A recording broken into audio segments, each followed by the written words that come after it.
Ester pasal 1. Pada zaman Ahasiweros, dialah Ahasiweros yang merajai 127 daerah, mulai dari India sampai ke Ethiopia. Pada zaman itu, ketika Raja Ahasiweros bersemayam di atas tahta kerajaannya di dalam benteng Susan, pada tahun yang ketiga dalam pemerintahannya, diadakanlah oleh Baginda perjamuan bagi semua pembesar dan pegawainya, tentara Persia dan Media, kaum bangsawan dan pembesar daerah hadir di hadapan Baginda.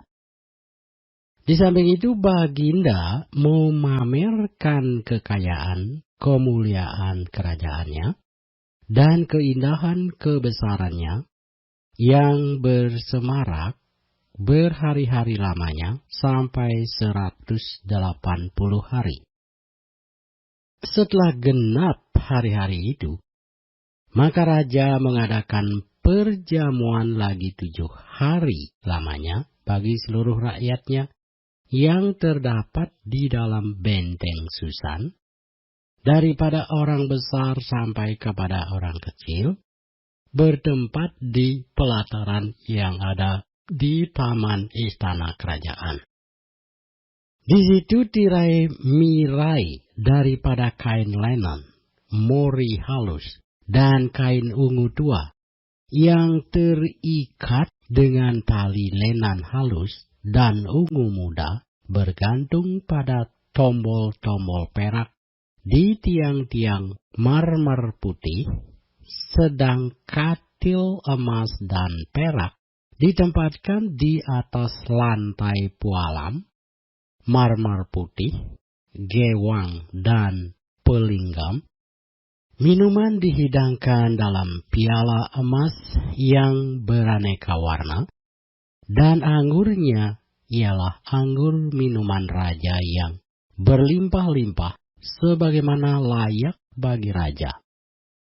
Adapun aturan minuman ialah tiada dengan paksa, karena beginilah disyaratkan raja kepada semua bentara dalam, supaya mereka berbuat menurut keinginan tiap-tiap orang. Juga Wasti, sang ratu, mengadakan perjamuan bagi semua perempuan di dalam istana Raja Ahasiweros. Pada hari yang ke-7, ketika raja riang gembira hatinya karena minum anggur, bertitahlah Baginda kepada Mehuman, Bista, Harbona, Bigta, Abagta, Setar, dan Karkas, yakni ke-7 sida-sida yang bertugas di hadapan Raja Ahasiweros, supaya mereka membawa Wasti, sang ratu, dengan memakai mahkota kerajaan menghadap raja untuk memperlihatkan kecantikannya kepada sekalian rakyat dan pembesar-pembesar, karena sang ratu sangat elok rupanya. Tetapi Ratu Wasti menolak untuk menghadap menurut titah raja yang disampaikan oleh sida-sida itu, sehingga sangat geramlah raja dan berapi-apilah murkanya. Maka bertanyalah raja kepada orang-orang arif bijaksana, orang-orang yang mengetahui kebiasaan zaman, karena demikianlah biasanya masalah-masalah raja dikemukakan kepada para ahli undang-undang dan hukum. Adapun yang terdekat kepada Baginda ialah Karsena, Setar, Admata, Tarsis, Meres, Marsena, dan Memukan, ke-7 pembesar Persia dan Media, yang boleh memandang wajah raja dan yang mempunyai kedudukan yang tinggi di dalam kerajaan. Tanya raja, Apakah yang harus diperbuat atas Ratu Wasti menurut undang-undang? Karena tidak dilakukannya titah Raja Ahasiweros yang disampaikan oleh Sida-Sida, maka sembah Memukan di hadapan raja dan para pembesar itu. Wasti sang ratu bukan bersalah kepada raja saja, melainkan juga kepada semua pembesar dan segala bangsa yang di dalam segala daerah Raja Ahasiweros. Karena kelakuan sang ratu itu akan merata kepada semua perempuan, sehingga mereka tidak menghiraukan suaminya apabila diceritakan orang. Raja Ahasiweros menitahkan supaya Wasti sang ratu dibawa menghadap kepadanya, tetapi ia tidak mau datang. Pada hari ini juga, istri para pembesar raja di Persia dan Media yang mendengar tentang kelakuan sang ratu akan berbicara tentang hal itu kepada suaminya, sehingga berlarut-larutlah penghinaan dan kegusaran. Jikalau baik pada pemandangan raja, hendaklah dikeluarkan suatu titah kerajaan dari hadapan baginda dan dituliskan di dalam undang-undang Persia dan Media, sehingga tidak dapat dicabut kembali bahwa Wasti dilarang menghadap Raja Ahasiweros, dan bahwa raja akan mengaruniakan kedudukannya sebagai ratu kepada orang lain yang lebih baik daripadanya. Bila keputusan yang diambil raja kedengaran di seluruh kerajaannya, alangkah besarnya kerajaan itu, maka semua perempuan akan memberi hormat kepada suami mereka, daripada orang besar sampai kepada orang kecil. Usul itu dipandang baik oleh raja serta para pembesar. Jadi bertindaklah raja sesuai dengan usul Memukan itu. Dikirimkanlah oleh baginda surat-surat ke segenap daerah kerajaan, tiap-tiap daerah menurut tulisannya dan tiap-tiap bangsa menurut bahasanya. Bunyinya, setiap laki-laki harus menjadi kepala dalam rumah tangganya dan berbicara menurut bahasa bangsanya.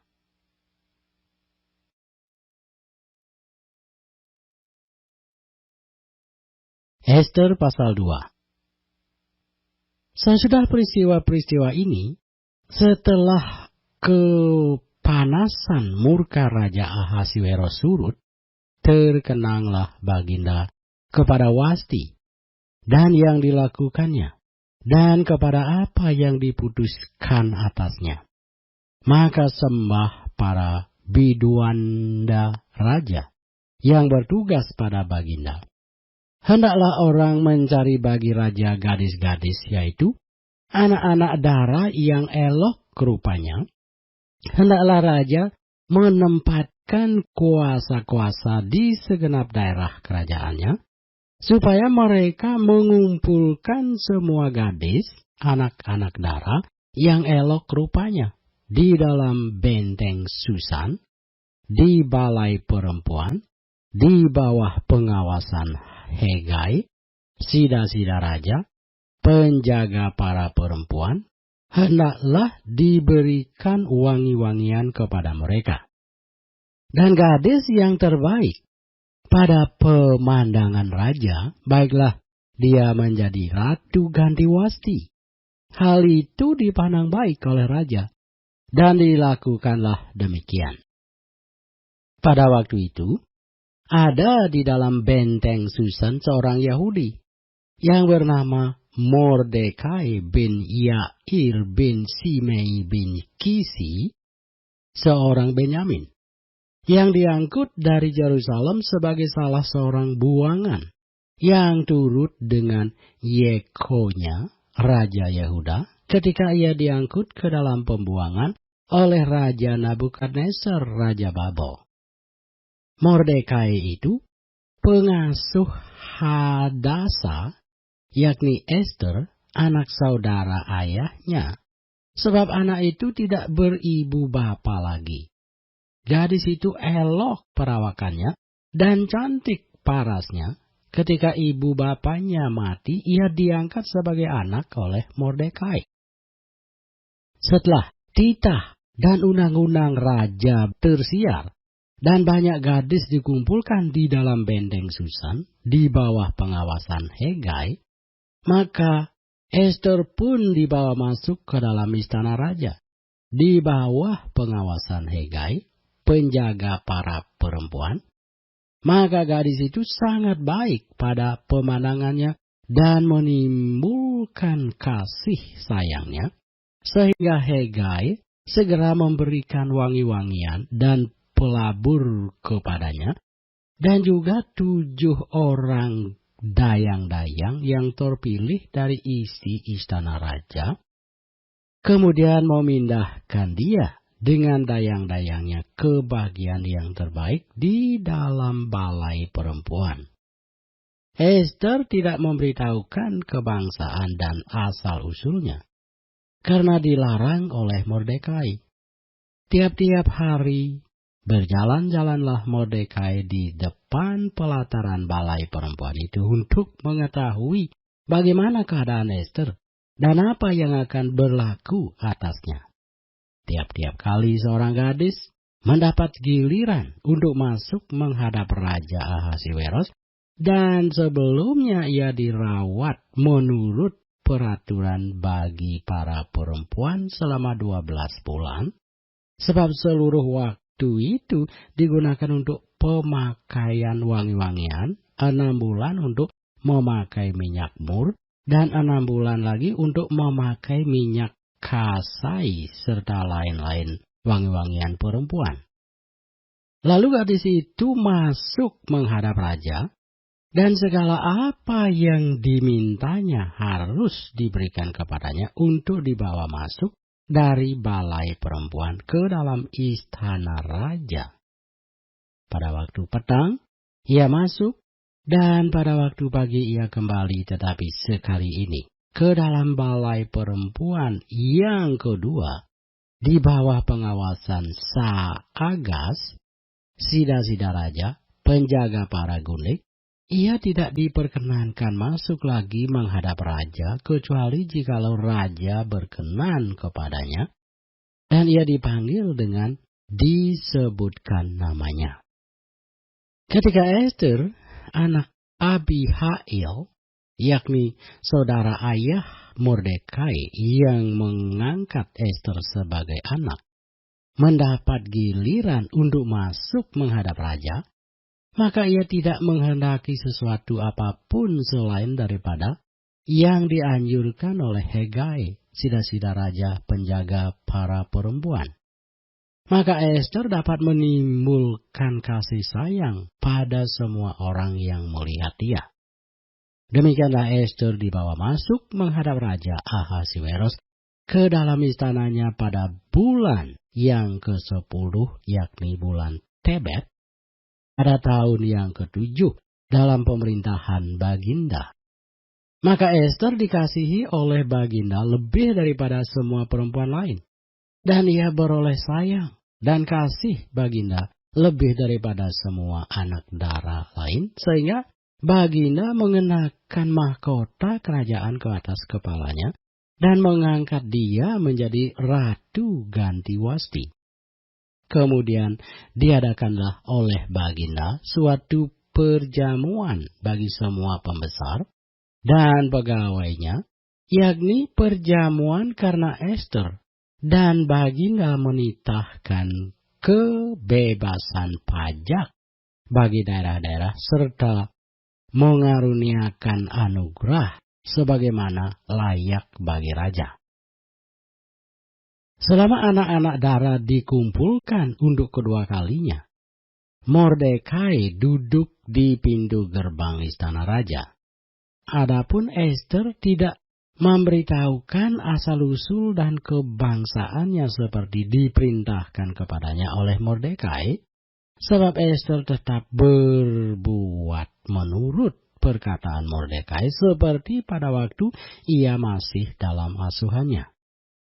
pada waktu itu, ketika Mordekai duduk di pintu gerbang istana raja, sakit hatilah Bigtan dan Teresai, dua orang sida-sida raja, yang termasuk golongan penjaga pintu. Lalu berikhtiarlah mereka untuk membunuh Raja Ahasiweros. Tetapi perkara itu dapat diketahui oleh Mordekai. Lalu diberitahukannya lah kepada Ester, sang ratu, dan Ester mempersembahkannya kepada raja atas nama Mordekai. Perkara itu diperiksa dan ternyata benar. Maka kedua orang itu disulakan pada tiang, dan peristiwa itu dituliskan di dalam kitab sejarah di hadapan raja.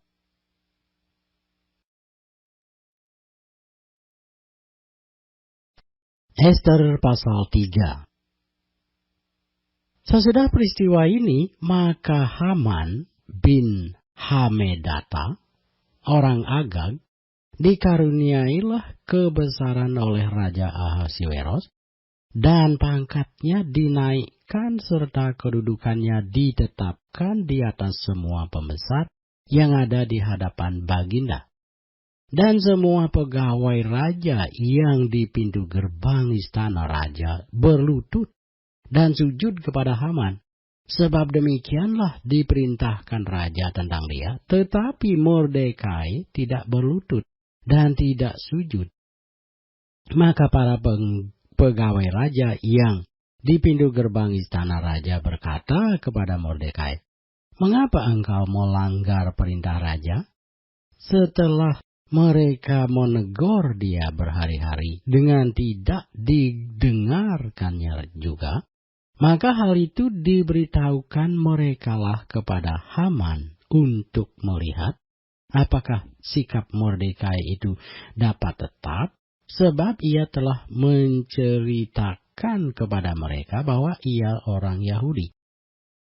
Ketika Haman melihat bahwa Mordekai tidak berlutut dan sujud kepadanya, maka sangat panaslah hati Haman, tetapi ia menganggap dirinya terlalu hina untuk membunuh hanya Mordekai saja, karena orang telah memberitahukan kepadanya kebangsaan Mordekai itu.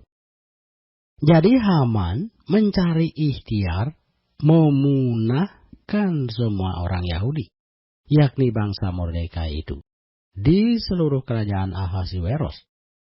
Dalam bulan pertama, yakni bulan Nisan, dalam tahun yang ke-12 zaman Raja Ahasiweros, orang membuang pur, yakni undi, di depan Haman, hari demi hari dan bulan demi bulan, sampai jatuh pada bulan yang ke-12, yakni bulan Adar.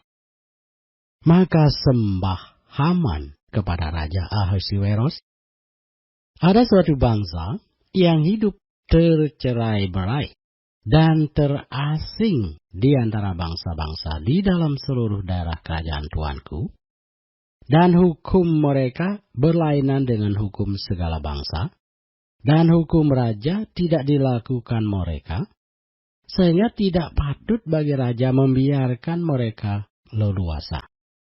Jikalau baik pada pemandangan raja, hendaklah dikeluarkan surat titah untuk membinasakan mereka. Maka hamba akan menimbang perak 10.000 talenta dan menyerahkannya kepada tangan para pejabat yang bersangkutan, supaya mereka memasukkannya ke dalam perbendaharaan raja. Maka raja mencabut cincin meterainya dari jarinya, lalu diserahkannya kepada Haman bin Hamedata, orang Agag, seteru orang Yahudi itu. Kemudian titah raja kepada Haman, "Perak itu terserah kepadamu, juga bangsa itu untuk kau perlakukan seperti yang kau pandang baik." Maka dalam bulan yang pertama, pada hari yang ke-13, dipanggillah para panitra raja.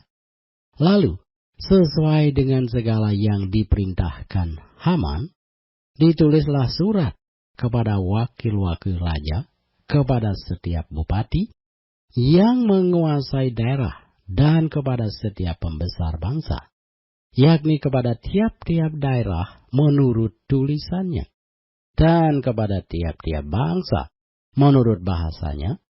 Surat itu ditulis atas nama Raja Ahasiweros dan dimeterai dengan cincin meterai raja. Surat-surat itu dikirimkan dengan perantaraan pesuruh-pesuruh cepat ke segala daerah kerajaan, supaya dipunahkan, dibunuh, dan dibinasakan semua orang Yahudi, daripada yang muda sampai kepada yang tua, bahkan anak-anak dan perempuan-perempuan, pada satu hari juga, pada tanggal 13 bulan yang ke-12, yakni bulan Adar. Dan supaya dirampas harta milik mereka. Salinan surat itu harus diundangkan di dalam tiap-tiap daerah, lalu diumumkan kepada segala bangsa, supaya mereka bersiap-siap untuk hari itu. Maka dengan tergesa-gesa berangkatlah pesuruh-pesuruh cepat itu atas titah raja, dan undang-undang itu dikeluarkan di dalam benteng Susan. Sementara itu, raja serta Haman duduk minum-minum, tetapi kota Susan menjadi gempar.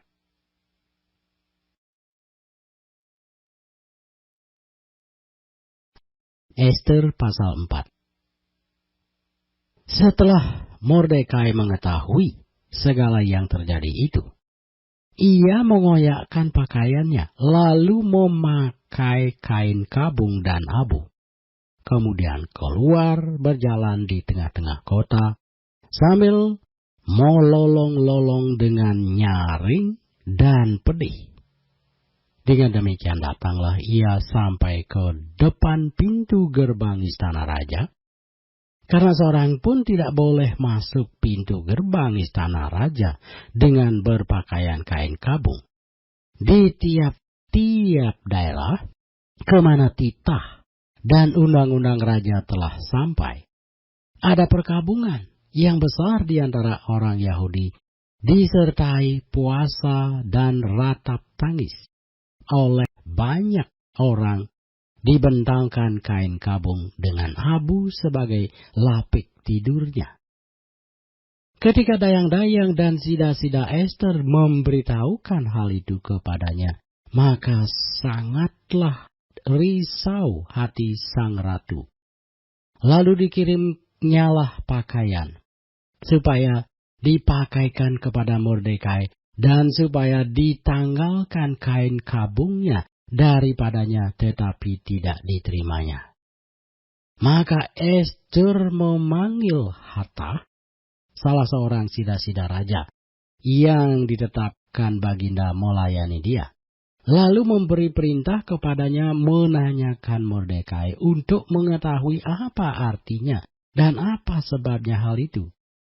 Lalu keluarlah Hattach mendapatkan Mordekai di lapangan kota yang di depan pintu gerbang istana raja, dan Mordekai menceritakan kepadanya segala yang dialaminya, serta berapa banyaknya perak yang dijanjikan oleh Haman akan ditimbang untuk perbendaharaan raja sebagai harga pembinasaan orang Yahudi. Juga salinan surat undang-undang yang dikeluarkan di Susan untuk memunahkan mereka itu, diserahkannya kepada Hattach supaya diperlihatkan dan diberitahukan kepada Ester. Lagi pula Hattach disuruh menyampaikan pesan kepada Ester, supaya pergi menghadap raja untuk memohon karunia-Nya dan untuk membela bangsanya di hadapan baginda. Lalu masuklah Hattach dan menyampaikan perkataan Mordekai kepada Ester. Akan tetapi Ester menyuruh Hattach memberitahukan kepada Mordekai. Semua pegawai raja serta penduduk daerah-daerah kerajaan mengetahui bahwa bagi setiap laki-laki atau perempuan yang menghadap raja di pelataran dalam dengan tiada dipanggil, hanya berlaku satu undang-undang, yakni hukuman mati. Hanya orang yang kepadanya raja mengulurkan tongkat emas yang akan tetap hidup. Dan aku selama 30 hari ini tidak dipanggil menghadap raja. Ketika disampaikan orang perkataan Ester itu kepada Mordekai, maka Mordekai menyuruh menyampaikan jawab ini kepada Ester. Jangan kira, karena engkau di dalam istana raja, hanya engkau yang akan terluput dari antara semua orang Yahudi. Sebab sekalipun engkau pada saat ini berdiam diri saja, bagi orang Yahudi akan timbul juga pertolongan dan kelepasan dari pihak lain, dan engkau dengan kaum keluargamu akan binasa. Siapa tahu, mungkin justru untuk saat yang seperti ini engkau beroleh kedudukan sebagai ratu.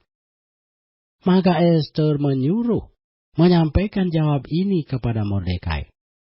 Pergilah, kumpulkanlah semua orang Yahudi yang terdapat di Susan dan berpuasalah untuk aku. Janganlah makan dan janganlah minum 3 hari lamanya, baik waktu malam, baik waktu siang. Aku serta dayang-dayangku pun akan berpuasa demikian. Dan kemudian aku akan masuk menghadap raja. Sungguh pun berlawanan dengan undang-undang. Kalau terpaksa aku mati, biarlah aku mati. Maka pergilah Mordekai, dan diperbuatnyalah tepat seperti yang dipesankan Ester kepadanya.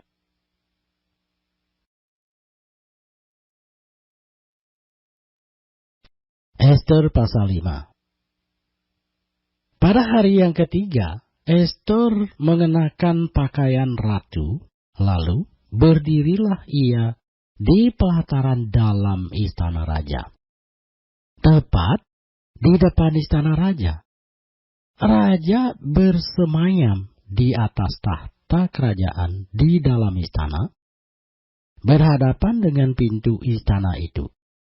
Ketika raja melihat Ester, sang ratu berdiri di pelataran, berkenanlah raja kepadanya, sehingga raja mengulurkan tongkat emas yang di tangannya ke arah Ester.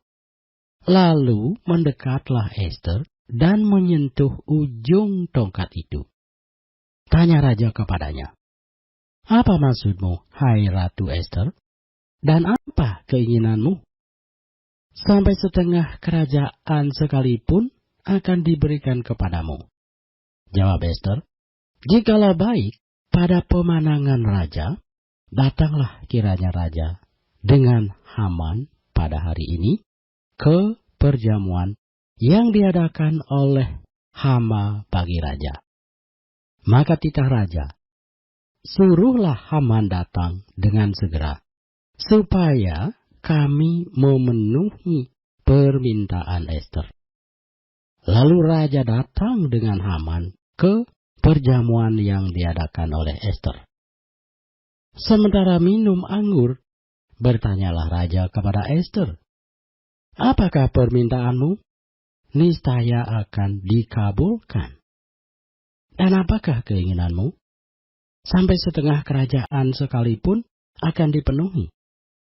Maka jawab Ester, "Permintaan dan keinginan hamba ialah, jikalau hamba mendapat kasih raja, dan jikalau baik pada pemandangan raja, mengabulkan permintaan serta memenuhi keinginan hamba. Datang pulalah kiranya raja dengan Haman ke perjamuan yang akan hamba adakan bagi raja dan Haman. Maka besok akan hamba lakukan yang dikehendaki raja." Pada hari itu, keluarlah Haman dengan hati riang dan gembira. Tetapi ketika Haman melihat Mordekai ada di pintu gerbang istana raja, tidak bangkit dan tidak bergerak menghormati dia, maka sangat panaslah hati Haman kepada Mordekai. Tetapi Haman menahan hatinya. Lalu pulanglah ia ke rumahnya dan menyuruh datang sahabat-sahabatnya dan Seresai, istrinya. Maka Haman menceritakan kepada mereka itu besarnya kekayaannya, banyaknya anaknya laki-laki, dan segala kebesaran yang diberikan raja kepadanya, serta kenaikan pangkatnya di atas para pembesar dan pegawai raja. Lagi kata Haman, tambahan pula, tiada seorang pun diminta oleh Ester, sang ratu, untuk datang bersama-sama dengan raja ke perjamuan yang diadakannya kecuali aku. Dan untuk besok pun aku diundangnya bersama-sama dengan raja. Akan tetapi semuanya itu tidak berguna bagiku selama aku masih melihat si Mordekai, si Yahudi itu, duduk di pintu gerbang istana raja. Lalu kata Seresai, istrinya, dan semua sahabatnya kepadanya, suruhlah orang membuat tiang yang tingginya 50 hasta, dan persembahkanlah besok pagi kepada raja, supaya Mordekai disulahkan orang pada tiang itu. Kemudian dapatlah engkau dengan bersukacita pergi bersama-sama dengan raja ke perjamuan itu. Hal itu dipandang baik oleh Haman, lalu ia menyuruh membuat tiang itu.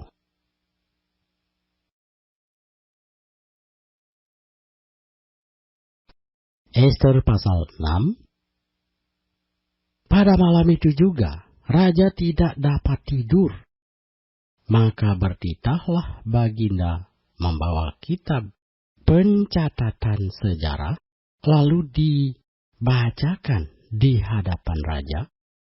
Dan di situ didapati suatu catatan tentang Mordekai yang pernah memberitahukan bahwa Bigtan dan Teresai, dua orang sida-sida raja yang termasuk golongan penjaga pintu, telah berikhtiar membunuh Raja Ahasiweros. Maka bertanyalah Raja Ahasiweros, dan kebesaran apakah yang dianugerahkan kepada Mordekai oleh sebab perkara itu? Jawab para biduanda raja yang bertugas pada baginda, kepadanya tidak dianugerahkan suatu apapun. Maka bertanyalah raja, siapakah itu yang ada di pelataran? Pada waktu itu Haman baru datang di pelataran luar istana raja untuk memberitahukan kepada baginda bahwa ia hendak menyulahkan Mordekai pada tiang yang sudah didirikannya untuk dia. Lalu jawab para biduanda raja kepada baginda, itulah Haman. Ia berdiri di pelataran. Maka titah raja, suruhlah dia masuk. Setelah Haman masuk, bertanyalah raja kepadanya, apakah yang harus dilakukan kepada orang yang raja berkenan menghormatinya? Kata Haman dalam hatinya, kepada siapa lagi raja berkenan menganugerahkan kehormatan lebih dari kepadaku?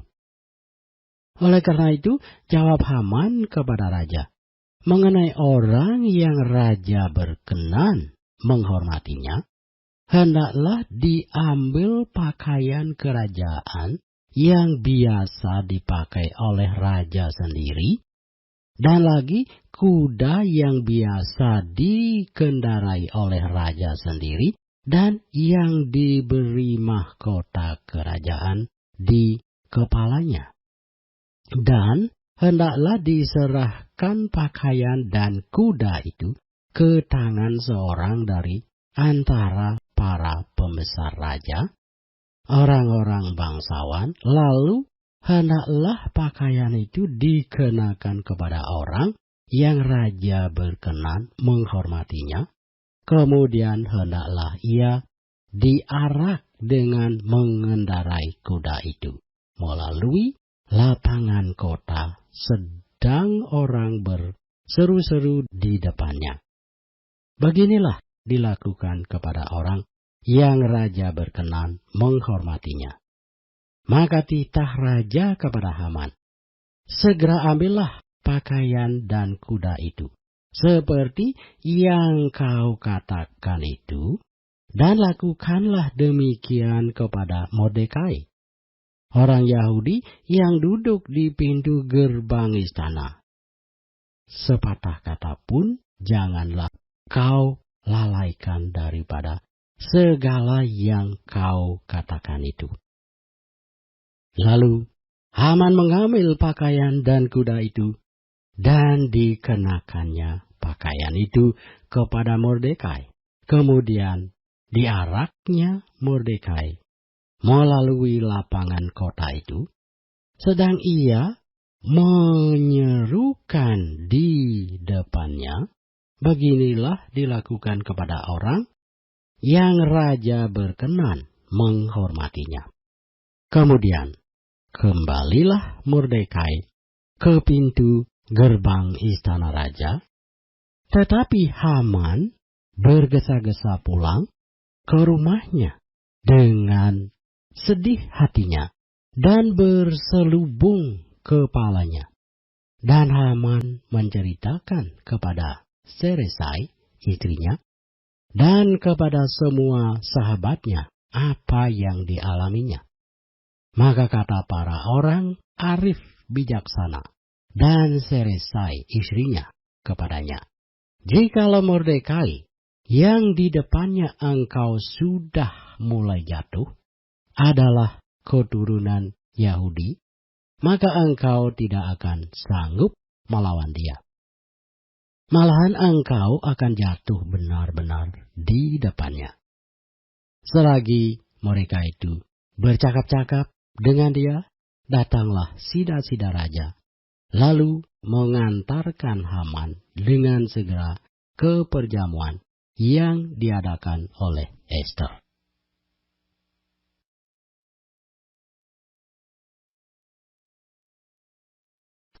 Ester pasal 7.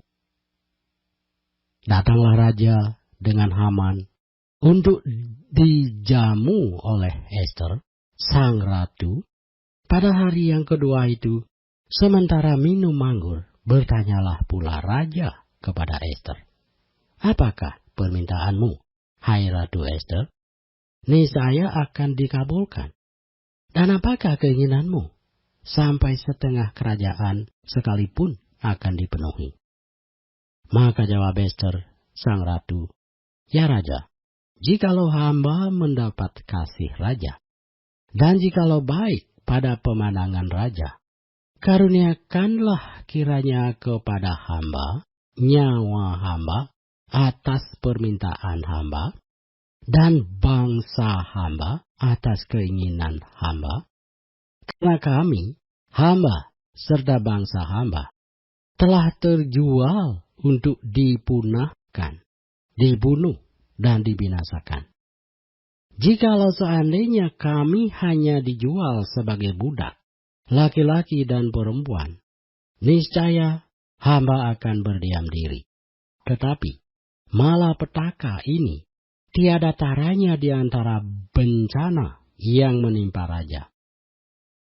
Maka bertanyalah Raja Ahasiweros kepada Ester, sang ratu, "Siapakah orang itu dan di manakah dia yang hatinya mengandung niat akan berbuat demikian? Lalu jawab Ester, penganiaya dan musuh itu ialah Haman, orang jahat ini. Maka Haman pun sangatlah ketakutan di hadapan raja dan ratu. Lalu bangkitlah raja dengan panas hatinya daripada minum anggur dan keluar ke taman istana. Akan tetapi Haman masih tinggal untuk memohon nyawanya kepada Ester, sang ratu, karena ia melihat bahwa telah putus niat raja untuk mendatangkan celaka kepadanya.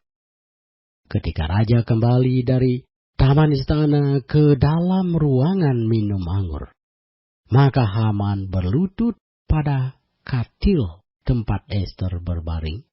Maka titah raja, masih jugakah ia hendak menggagahi sang ratu di dalam istanaku sendiri? Tatkala titah raja itu keluar dari mulutnya, maka diselubungi oranglah muka Haman. Sembah Harbona, salah seorang sida-sida yang di hadapan raja, lagi pula tiang yang dibuat Haman untuk Mordekai, orang yang menyelamatkan raja dengan pemberitahuannya itu, telah berdiri di dekat rumah Haman, 50 hasta tingginya. Lalu titah raja, sulakan dia pada tiang itu. Kemudian Haman disulakan pada tiang yang didirikannya untuk Mordekai. Maka surutlah panas hati raja.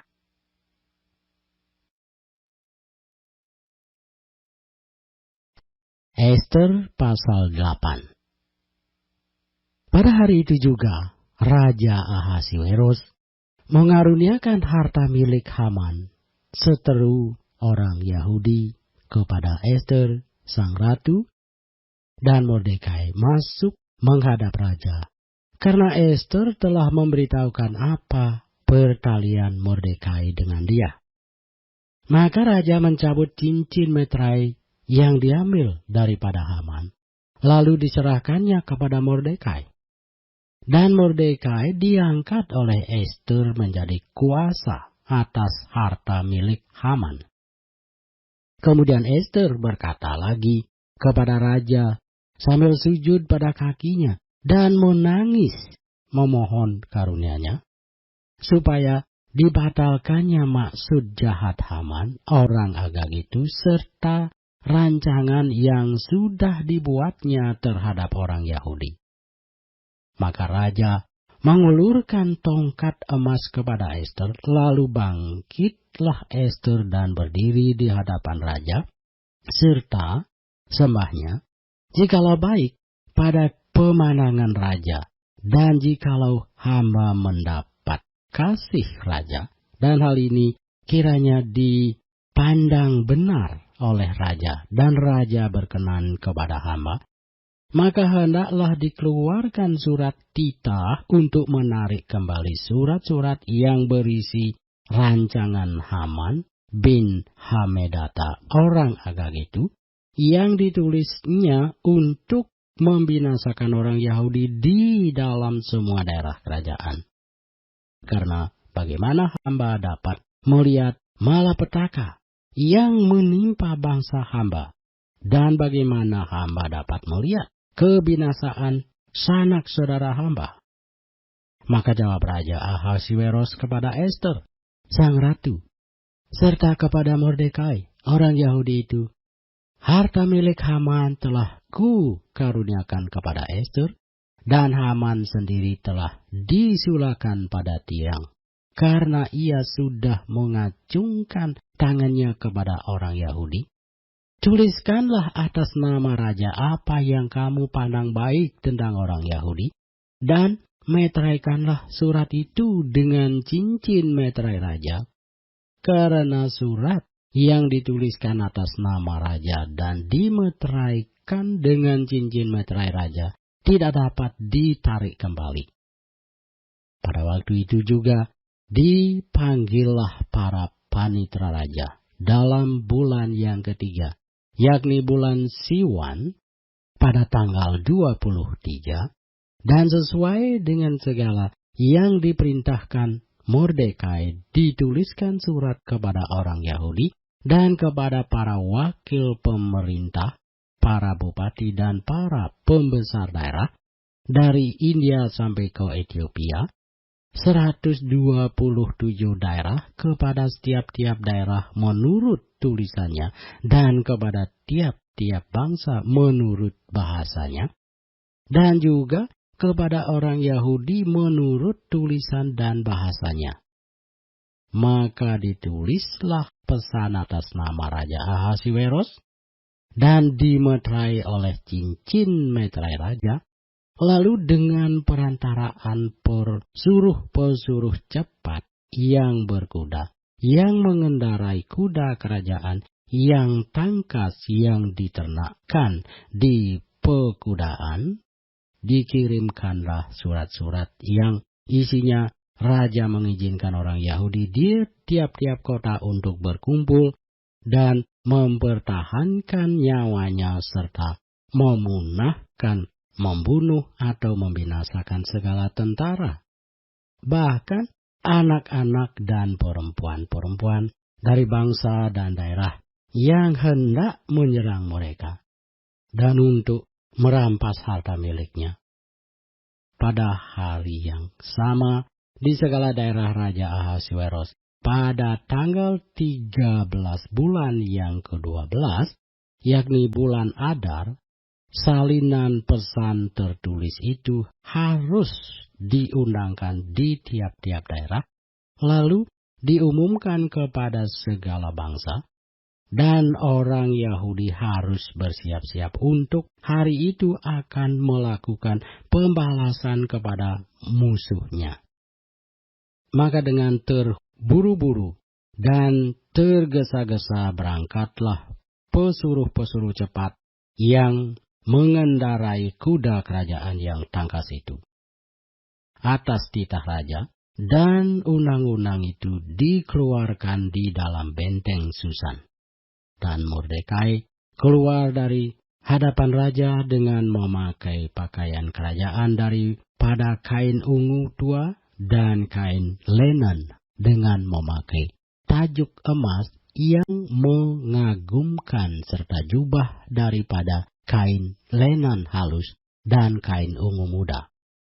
Maka kota Susan pun bertepik soraklah dan bersukaria. Orang Yahudi telah beroleh kelapangan hati dan sukacita, kegirangan dan kehormatan. Demikian juga di tiap-tiap daerah dan di tiap-tiap kota, di tempat manapun titah dan undang-undang raja telah sampai, ada sukacita dan kegirangan di antara orang-orang Yahudi, dan perjamuan serta hari gembira. Dan lagi banyak dari antara rakyat negeri itu masuk Yahudi, karena mereka ditimpa ketakutan kepada orang Yahudi.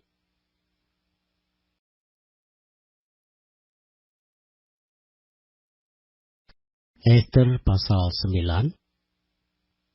Dalam bulan yang ke-12, yakni bulan Adar, pada hari yang ke-13, ketika titah serta undang-undang raja akan dilaksanakan, pada hari musuh-musuh orang Yahudi berharap mengalahkan orang Yahudi, terjadilah yang sebaliknya.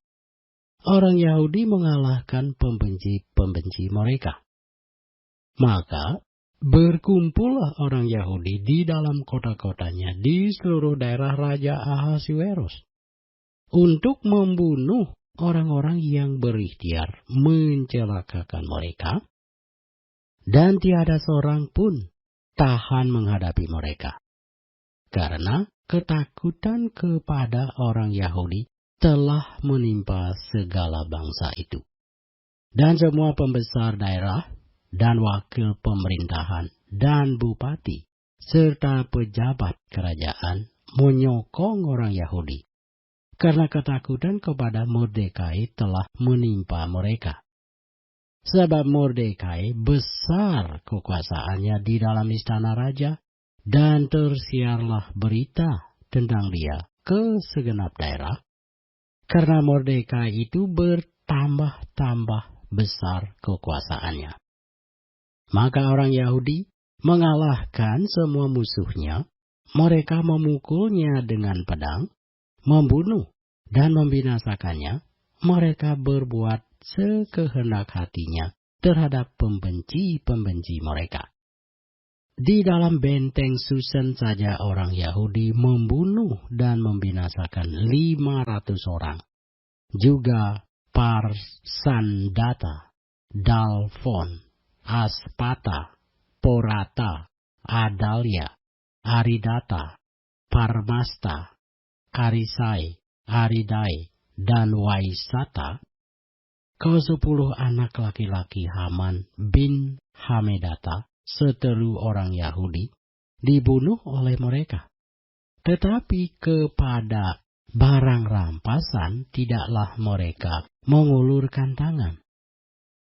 Pada hari itu juga, jumlah orang-orang yang terbunuh di dalam benteng Susan disampaikan ke hadapan raja, lalu titah raja kepada Ester, sang ratu, di dalam benteng Susan saja orang Yahudi telah membunuh dan membinasakan 500 orang beserta ke-10 anak Haman. Di daerah-daerah kerajaan yang lain, entahlah apa yang diperbuat mereka. Dan apakah permintaanmu sekarang? Niscaya akan dikabulkan. Dan apakah keinginanmu lagi? Niscaya dipenuhi. Lalu jawab Ester, jikalau baik pada pemandangan raja, diizinkanlah kiranya kepada orang Yahudi yang di Susan untuk berbuat besok pun sesuai dengan undang-undang untuk hari ini, dan ke-10 anak Haman itu hendaklah disulakan pada tiang. Raja pun menitahkan berbuat demikian, maka undang-undang itu dikeluarkan di Susan, dan ke-10 anak Haman disulakan orang.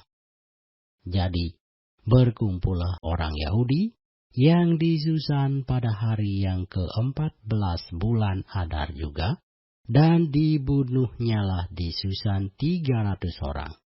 Tetapi kepada barang rampasan tidaklah mereka mengulurkan tangan. Orang Yahudi yang lain yang ada di dalam daerah kerajaan berkumpul dan mempertahankan nyawanya serta mendapat keamanan terhadap musuhnya. Mereka membunuh 75.000 orang di antara pembenci-pembenci mereka. Tetapi kepada barang rampasan tidaklah mereka mengulurkan tangan. Hal itu terjadi pada hari yang ke-13 dalam bulan Adar.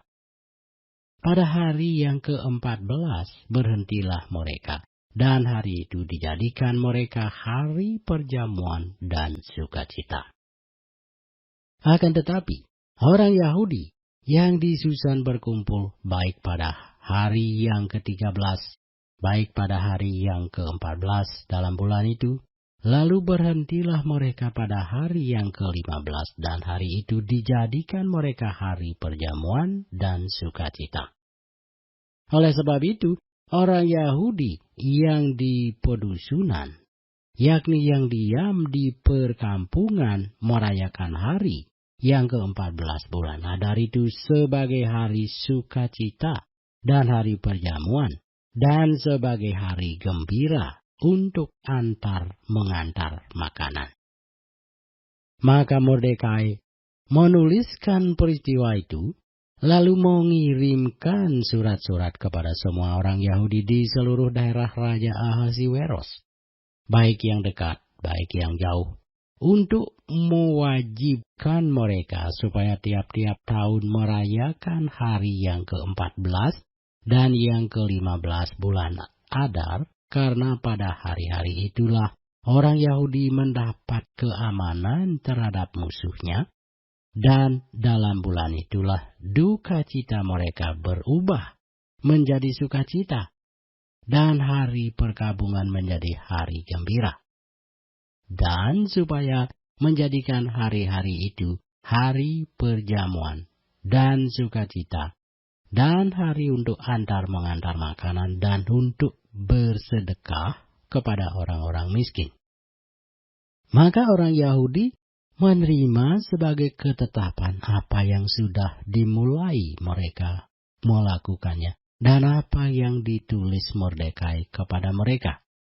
Sesungguhnya Haman bin Hamedata, orang Agag, seteru semua orang Yahudi itu, telah merancangkan hendak membinasakan orang Yahudi, dan dia pun telah membuang Pur, yakni Uni, untuk menghancurkan dan membinasakan mereka. Akan tetapi ketika hal itu disampaikan ke hadapan raja, maka dititahkannyalah dengan surat supaya rancangan jahat yang dibuat Haman terhadap orang Yahudi itu dibalikkan ke atas kepalanya. Maka Haman beserta anak-anaknya disulakan pada tiang. Oleh sebab itulah hari-hari itu disebut Purim, menurut kata Pur. Oleh sebab itu jugalah, yakni karena seluruh isi surat itu dan karena apa yang dilihat mereka mengenai hal itu dan apa yang dialami mereka, orang Yahudi menerima sebagai kewajiban dan sebagai ketetapan bagi dirinya sendiri dan keturunannya dan bagi sekalian orang yang akan bergabung dengan mereka, bahwa mereka tidak akan melampaui merayakan kedua hari itu tiap-tiap tahun menurut yang dituliskan tentang itu dan pada waktu yang ditentukan, dan bahwa hari-hari itu akan diperingati dan dirayakan di dalam tiap-tiap angkatan, di dalam tiap-tiap tahun, di dalam tiap-tiap daerah, di tiap-tiap kota, sehingga hari-hari Purim itu tidak akan lenyap dari tengah-tengah orang Yahudi, dan peringatannya tidak akan berakhir dari antara keturunan mereka. Lalu Ester, sang ratu, anak Abihail, menulis surat bersama-sama dengan Mordekai, orang Yahudi itu. Surat yang kedua tentang hari raya Purim ini dituliskannya dengan segala ketegasan untuk menguatkannya.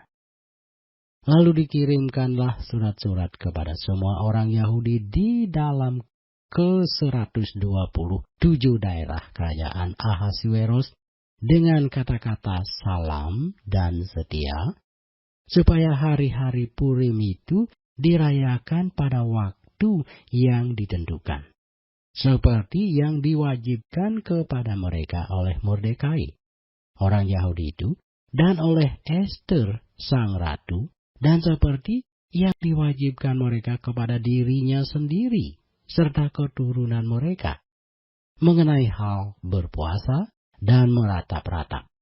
Demikianlah perintah Ester menetapkan perihal Purim itu, kemudian dituliskan di dalam kitab.